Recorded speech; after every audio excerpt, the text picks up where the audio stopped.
po yan, nanganganib na po yan yung inyong channel. Mga kaibigan, magandang araw. Welcome and welcome back dito po sa ating YouTube channel. My name is Mary Ann Bonbon.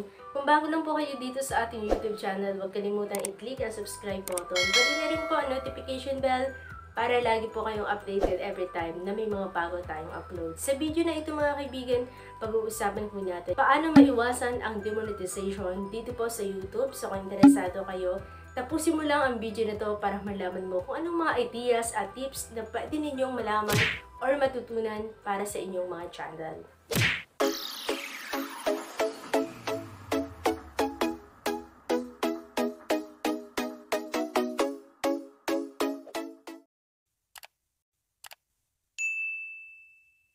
Ano nga mga kaibigan, pag-uusapan po natin paano natin maiwasan ang demonetization dito po sa YouTube. So alam ko, marami na rin mga tutorial na gumagawa nito dito po sa YouTube. Pero ito po yung aking experience mga kaibigan. At sana po makatulong sa inyo. At disclaimer lang, hindi tayo professional pagdating sa ganitong larangan. Okay? So number 1 po natin mga kaibigan, para maiwasan natin ang demonetization, ay ang magkaroon tayo ng copyright strike. Okay? So ito po yung pinakamabigat na violation natin na sana wag mangyari sa account natin.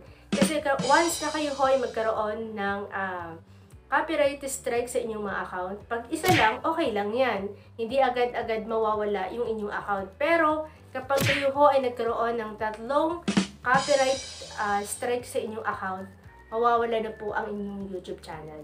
Mawawala or madidelete na po ang inyong YouTube channel.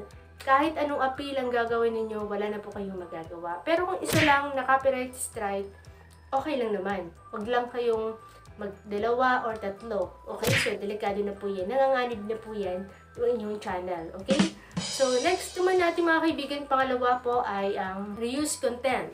Okay? So, ito po yung reuse content na ito mga kaibigan.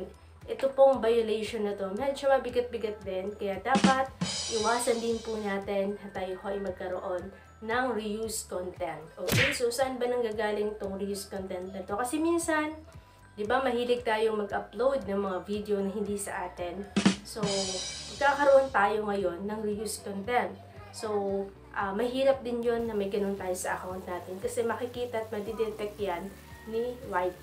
Okay? So, dapat iwasan ho natin na magkaroon tayo ng reuse content mga kaibigan. And next naman natin, pangatlo, ay ang copyright claim. Okay? So, sa copyright claim naman, ito kadalasan na nakukuha natin sa mga music video na nilalagay natin doon sa ating mga video. So, for example, ito maganda yung music na to, ito yung ilalagay natin. Pero, yun pala magkakaroon din tayo ng violation, which is, ito po yung magkakaroon tayo ng copyright claim. Halimbawa, kayo po ay nagsasahod na dito sa YouTube, meron pong share yung may-ari ng kanta na ginamit ninyo sa video ninyo. So, hati kayo sa earnings, okay? So, kaya mas maganda kung kinakailangan na hindi nalalagyan ng background, okay lang naman. Pero kung pwedeng lagyan ng background, siguro maghanap kayo ng mga kanta na hindi siya copyright claim. Yung free na pwedeng gamitin, okay? So, siguro mga kaibigan, yun lamang yung mga dapat na iwasan po natin para hindi po tayo ma-demonetize dito po sa YouTube. Okay? So, sana po nakatulong sa inyo ang video na to mga kaibigan. At kung nakatulong man po sa inyo ang video na to, huwag kalimutang i-click ang subscribe button. Pati na rin po ang notification bell para lagi po kayong updated every time na may bago tayong upload. At huwag mo din kalimutang mag-like at i-share mo na rin ang video na to para mas marami pang matuto.